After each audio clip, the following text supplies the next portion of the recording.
Y si la profecía más peligrosa del cristianismo nunca fue sobre el fin del mundo, sino sobre el despertar de una reina que no necesitaba corona ni trono para gobernar, y si esa profecía ya se está cumpliendo dentro de ti, durante siglos, la Iglesia construyó una narrativa donde las mujeres eran ornamentos silenciosos o pecadoras arrepentidas. Pero en los textos que escaparon al fuego, una figura emerge con fuerza incontrolable: María Magdalena, no como discípula sumisa, sino como portadora de una revelación que haría temblar los pilares del poder.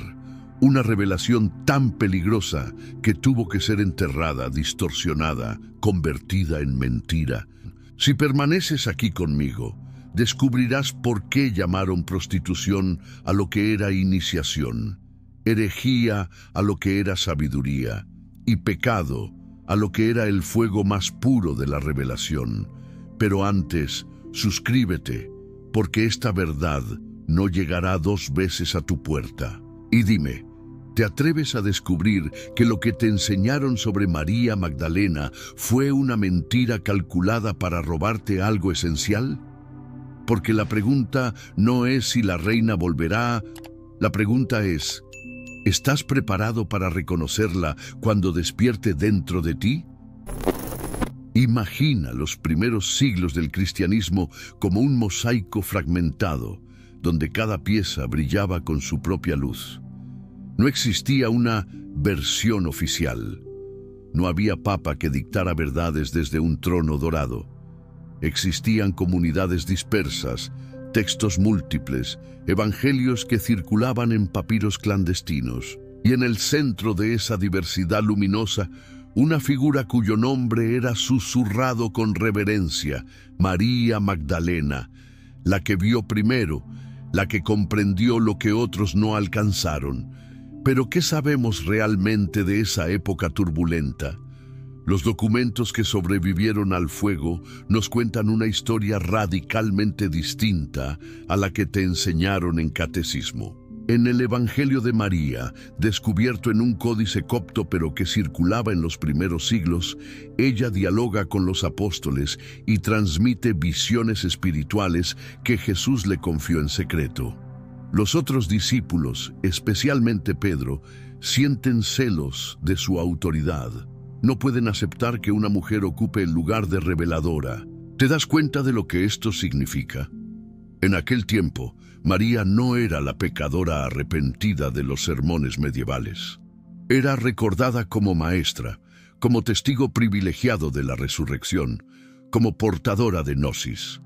El texto es claro. Pedro le dijo: «Hermana, sabemos que el Salvador te amaba más que a las demás mujeres.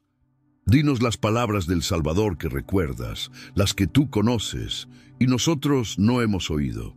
Pero esto era solo el comienzo. En el Pistis Sophia, otro texto gnóstico explosivo, María aparece como la discípula que más comprende los misterios. Es ella quien pregunta sin miedo, quien recibe respuestas directas de Cristo. En 39 de las 46 preguntas del texto, es María quien interroga al Maestro. Imagínate, en los primeros cristianismos había comunidades enteras que veían en ella no a una penitente, sino a la más sabia de los discípulos. ¿Y qué me dices del Evangelio de Felipe? Aquí la cosa se pone aún más incendiaria. María aparece descrita como la compañera de Jesús. El texto afirma que Jesús la amaba más que a todos los demás discípulos y que solía besarla en la boca. Los traductores han debatido durante décadas si compañera significa pareja, esposa o discípula cercana. Pero lo esencial es devastador. María no era secundaria, era íntima, era central. ¿Por qué entonces estos textos fueron tachados de herejía? ¿Por qué la historia oficial te dirá que carecían de autenticidad? Si lees entre líneas, verás otra cosa. Una amenaza mortal al poder masculino que empezaba a erigirse como la única voz válida. La iglesia naciente necesitaba orden, jerarquía, control. No podía permitir que la verdad se esparciera como un rumor femenino imposible de domesticar.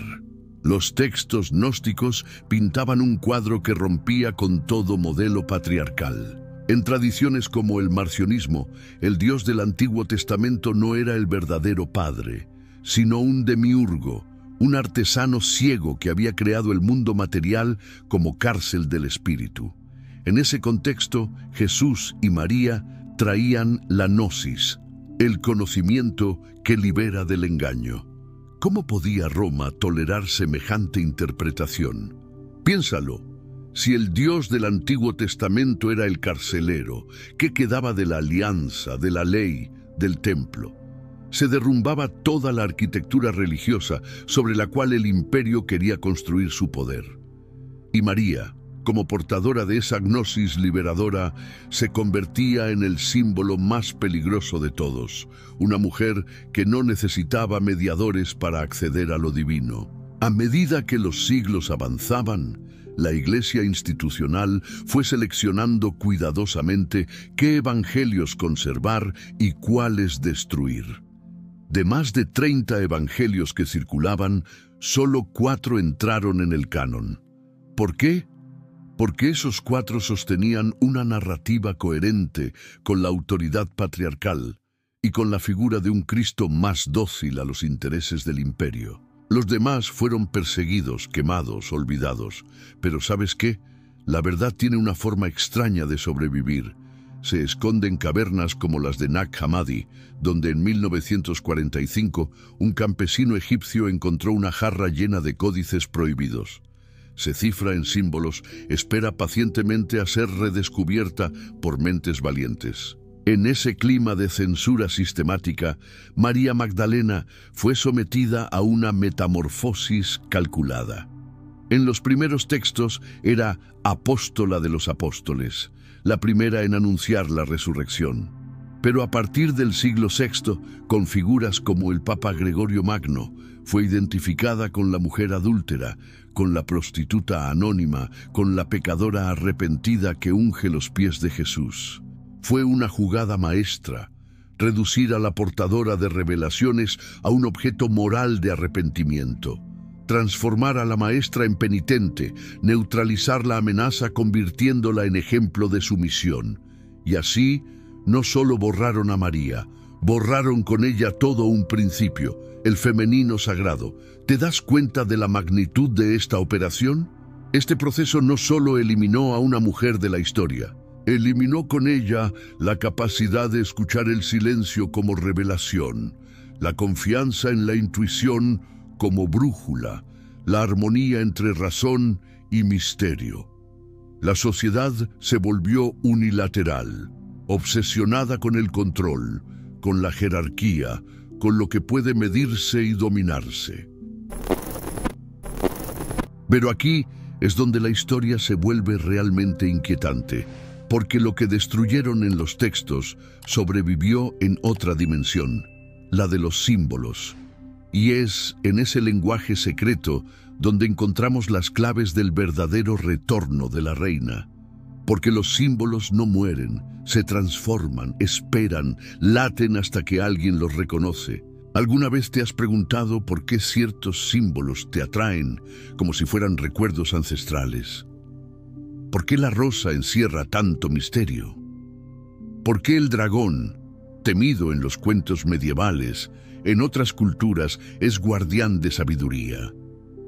Y sobre todo, ¿por qué la iglesia medieval se encargó de demonizar todo lo que oliera a serpiente, dragón o principio femenino? En los códices gnósticos que escaparon al fuego, cuando se habla de la intimidad entre Jesús y María, se utiliza el lenguaje de la rosa y del beijo. No son gestos románticos superficiales, son gestos iniciáticos profundos. El beso era símbolo de transmisión de pneuma, de espíritu compartido, de gnosis revelada. La rosa, con sus pétalos que se abren hacia adentro y hacia afuera, fue siempre emblema del corazón que se abre a la revelación progresiva del misterio.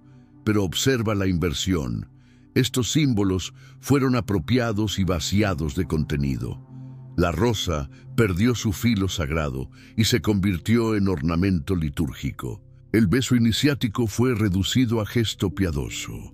Y el dragón sufrió la mayor traición de todas. El dragón fue presentado en la tradición cristiana oficial como la bestia a derrotar, el enemigo del héroe, el mal que debe ser exterminado.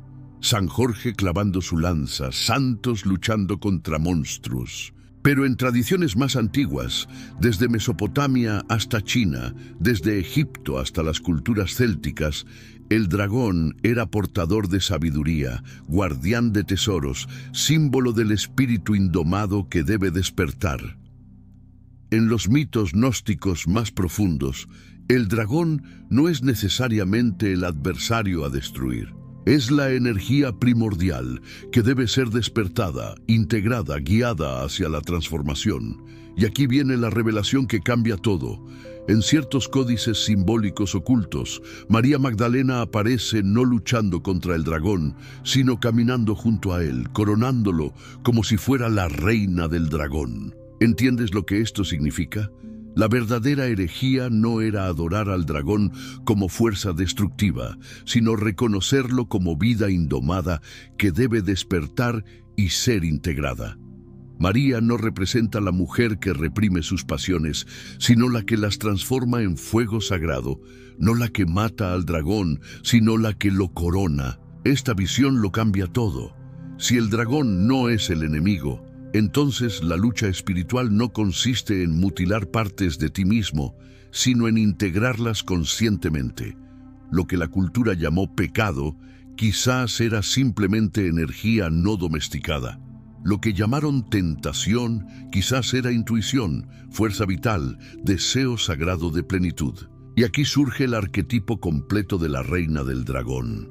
Ella no gobierna por dominación externa, sino por integración interna. No es la reina que necesita súbditos, sino la que ha integrado todos sus aspectos internos. La que camina con su dragón interior sin temerle ni reprimirlo, pero sin ser devorada por él. Piensa en la rosa, símbolo de la revelación que se abre capa por capa. Cada pétalo es una comprensión más profunda, una iniciación más sutil. La rosa no se abre de golpe, lo hace con paciencia, con timing perfecto, y cuando florece completamente, revela su centro, el corazón del misterio, la gnosis encarnada. Ahora imagina estos tres símbolos unidos: la rosa del corazón que se abre, el dragón de la fuerza vital integrada y la reina de la conciencia que gobierna desde la totalidad. Juntos forman un mapa iniciático completo. Y ese mapa fue precisamente lo que la Iglesia temió, un modelo espiritual que no necesitaba instituciones, que no dependía de mediadores, que se encendía dentro de cada persona. Pero hay más. En la cosmología gnóstica existía una figura llamada Sofía, la sabiduría femenina, principio divino que había caído en la materia y buscaba retornar a la luz. Sofía no era solo un concepto, era una fuerza viva, la chispa divina atrapada en cada ser humano, esperando recordar su origen. Y María Magdalena, en muchas tradiciones, era vista como la encarnación de esa Sofía despierta. ¿Ves el patrón? En los textos prohibidos, María no es solo una mujer histórica, es un arquetipo, la sabiduría que retorna, la reina que despierta, la portadora de la rosa que se abre, la que camina con el dragón integrado. Es el símbolo de la conciencia humana que ha recordado su divinidad. Y aquí está la inversión más profunda de todas. ¿Y si el verdadero enemigo nunca fue el dragón, sino quienes te convencieron de que debías matarlo? ¿Y si la verdadera caída no fue la de Eva comiendo del árbol, sino la de una humanidad que olvidó que la serpiente representaba sabiduría y no traición? ¿Y si la verdadera historia fue esta? Una vez existió una mujer que encarnaba la totalidad del misterio, que integraba la rosa y el dragón, la ternura y la fuerza, la receptividad y el fuego. Y esa mujer fue tan peligrosa para el poder establecido que tuvieron que convertirla en estatua o en pecadora, porque una mujer completa, integrada, soberana, era el fin del control externo. Los símbolos sobrevivieron porque son más fuertes que las llamas. En cada rosa que te llama la atención, en cada dragón que aparece en tus sueños, en cada momento en que sientes que podrías gobernar tu vida desde un lugar más íntegro, los arquetipos están despertando. La profecía nunca fue externa, siempre fue interna. Y esa es la revelación que parte la historia en dos. María Magdalena no es solo un personaje que existió hace 2000 años. Es una fuerza arquetípica que puede despertar en cualquier persona, en cualquier momento, cuando ella decide integrar su rosa, coronar su dragón y recordar que la verdadera realeza no necesita tronos externos porque habita en la soberanía interior. ¿Y ahora qué? Ahora que sabes que la historia que te contaron fue editada, que los símbolos fueron invertidos, que la reina del dragón no es fantasía, sino arquetipo vivo, porque todo esto sería arqueología muerta si no se conectara contigo, aquí, en este preciso momento de tu existencia. La verdad es que el exilio de María Magdalena no fue solo un acontecimiento del pasado, es un patrón que sigue repitiéndose en tu interior. Cada vez que sientes una intuición fuerte y decides callarla porque no tiene lógica, estás repitiendo ese exilio.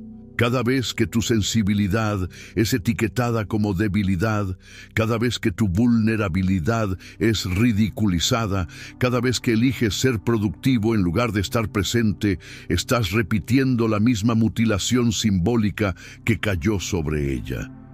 Pero aquí está la diferencia.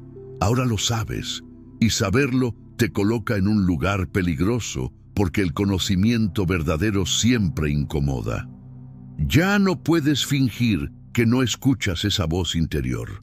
Ya no puedes convencerte de que todo es coincidencia cuando los símbolos te siguen. En sueños, en números que se repiten, en encuentros casuales que parecen orquestados por una inteligencia superior. Lo sabes.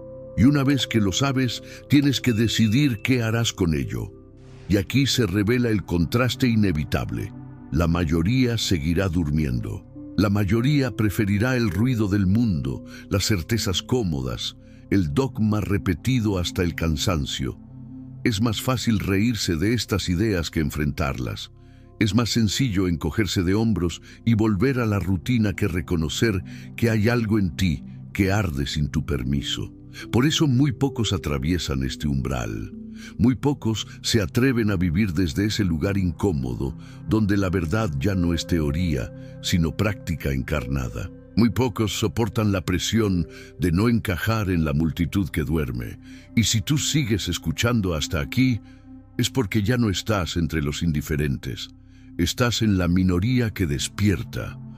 Pero ¿qué significa despertar realmente? No se trata de acumular más información sobre evangelios prohibidos o de coleccionar símbolos místicos como trofeos intelectuales. Eso puede ser el inicio, pero no es el destino. El despertar verdadero ocurre cuando la información se convierte en encarnación, cuando lo que has descubierto en la mente empieza a respirarse en tu cuerpo, a filtrarse en tus elecciones diarias, a transformar tu manera de habitar el mundo. Pregúntate, ¿qué significa para ti integrar tu propio dragón? Puede ser esa rabia que siempre trataste de ocultar porque no es espiritual. Puede ser ese deseo que siempre te dijeron que era peligroso. Puede ser esa fuerza interior que confundiste con arrogancia cuando en realidad era poder auténtico. Integrarlo no es dejarlo libre para destruir, pero tampoco reprimirlo hasta marchitarte. Integrarlo es aprender a caminar a su lado, a sostener su fuego y dirigirlo hacia la creación y no hacia la autodestrucción. ¿Y qué significa abrir tu rosa? Puede ser permitirte sentir sin miedo al juicio. Puede ser llorar cuando lo necesites, sin disculparte por tu vulnerabilidad. puede ser aceptar que tu sensibilidad es una puerta hacia la sabiduría y no una debilidad que debes camuflar. La rosa florece cuando no huyes de lo que sientes, sino que lo abrazas como parte sagrada de tu experiencia humana. ¿Y qué significa encarnar a la reina interior? No se trata de dominar a otros, ni de ocupar tronos externos. La reina del dragón no gobierna por jerarquía, gobierna por integridad. Es esa versión de ti que ya no se fragmenta, que no se divide entre lo que siente y lo que cree permitirse, entre lo que desea y lo que la sociedad aprueba. La reina gobierna porque está entera. Vivir desde este lugar es profundamente subversivo. Significa decir la verdad cuando el silencio sería más seguro. Significa elegir la suavidad cuando lo fácil sería endurecerte. Significa confiar en lo invisible aunque te llamen ingenuo. Significa recordar en un mundo que se alimenta del olvido colectivo. Y eso, créeme, no pasa desapercibido. El mundo moderno, igual que la iglesia primitiva, teme a quien se vuelve completo. Teme al silencio porque no puede controlarlo. Teme al fuego integrado porque no puede sofocarlo. Teme al individuo que ya no necesita aprobación externa para validar su experiencia interior. Por eso este camino es para pocos, no porque excluya, sino porque pocos se atreven a recorrerlo. Cuando empiezas a vivir desde la integridad de la reina, algo cambia en tu campo energético. Las personas lo notan, aunque no sepan explicar qué es diferente en ti. Algunos se acercan, atraídos por esa presencia que no necesita demostrarse. Otros se alejan, incómodos con alguien que ya no busca su validación. Y está bien, porque tu trabajo no es agradar a todos, sino honrar la verdad que late en ti. ¿Recuerdas esos momentos cotidianos que parecen insignificantes? Lavar los platos con presencia plena, escuchar a alguien que está sufriendo sin tratar de arreglarlo, tomar aire profundo antes de reaccionar desde el miedo. Allí puede encarnarse el misterio, porque María Magdalena nunca prometió poder en los palacios, sino poder en la integración. Su revolución no era política en el sentido clásico, era existencial. Cambiar la forma en que habitas tu propia vida y desde ahí contagiar silenciosamente a los demás. No con sermones ni dogmas, sino con presencia. Con esa calidad de estar en el mundo que solo posee quien ha integrado sus dragones, abierto sus rosas y recordado su realeza interior. La mayoría seguirá buscando el poder afuera, en reconocimiento, en posesiones, en títulos, en seguidores. Tú empiezas a descubrir que el único poder real es el que nadie te puede quitar, la capacidad de estar presente, de sentir completamente, de responder desde la totalidad y no desde la reacción fragmentada. Y en cada gesto consciente, en cada elección alineada, en cada momento de presencia auténtica, la profecía se cumple un poco más. No como evento externo, sino como despertar interno. No como coronación pública, sino como soberanía secreta. No como revolución ruidosa, sino como transformación silenciosa que cambia todo desde adentro. ¿Y si todo lo que creías sobre el bien y el mal estuviera invertido? ¿Y si el verdadero pecado fuera olvidar lo que eres? ¿Y si el verdadero acto de fe fuera atreverte a recordar que llevas dentro la rosa, el dragón y la corona? Quizás pensabas que este viaje era solo sobre rescatar a una mujer borrada de la historia oficial. Pero ahora lo comprendes. No era únicamente sobre ella, era sobre ti. El exilio de María Magdalena fue el exilio de tu intuición, de tu sensibilidad, de tu fuego interior integrado. Su retorno no es un acontecimiento futuro, es una vibración que ya se mueve dentro de ti. La profecía que tanto temieron nunca habló de catedrales ni de coronas externas. Habló de memoria, de una llama que no pudo ser apagada, de un murmullo ancestral que insiste hasta que decides escucharlo. ¿Lo sientes? No es dogma, no es teoría abstracta. Es tu propia alma recordando que la verdad nunca estuvo en los altares. Lo que has escuchado aquí no es conocimiento común que puedes encontrar en cualquier lugar. Es un secreto que sobrevivió al silencio, enterrado durante siglos y ahora late en tus manos. La pregunta que cambia todo es simple. ¿Te atreverás a encarnarlo? Si llegaste hasta aquí, ya formas parte de quienes recuerdan lo que otros intentaron borrar. Suscríbete, activa las notificaciones y acompáñanos en las próximas revelaciones, porque lo que viene no solo cuenta una historia, despierta la tuya. La reina nunca se fue, solo estaba esperando que recordaras que siempre fuiste tú.